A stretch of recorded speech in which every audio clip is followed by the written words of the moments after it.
అమ్మను నాన్నను సన్మానించు. ఈ లోకంలో నువ్వు ఎవరినైనా ఏడిపించు, కానీ అమ్మను నాన్నను మాత్రం ఏడిపించే ప్రయత్నము చేయొద్దు. ఎందుకంటే దేవుడు ఇచ్చినటువంటి 10 ఆజ్ఞలలో ఒక ఆజ్ఞ, నీ తల్లిని నీ అమ్మను నాన్నను సన్మానించు. ఈ లోకంలో నువ్వు ఎవరినైనా ఏడిపించు, కానీ అమ్మను నాన్నను మాత్రం ఏడిపించే ప్రయత్నము చేయొద్దు. ఎందుకంటే దేవుడు ఇచ్చినటువంటి 10 ఆజ్ఞలలో ఒక ఆజ్ఞ, నీ తల్లిని నీ అమ్మను నాన్నను సన్మానించు. ఈ లోకంలో నువ్వు ఎవరినైనా ఏడిపించు, కానీ అమ్మను నాన్నను మాత్రం ఏడిపించే ప్రయత్నము చేయొద్దు.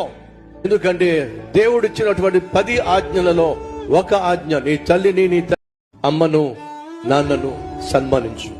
ఈ లోకంలో నువ్వు ఎవరినైనా ఏడిపించు, కానీ అమ్మను నాన్నను మాత్రం ఏడిపించే ప్రయత్నము చేయొద్దు.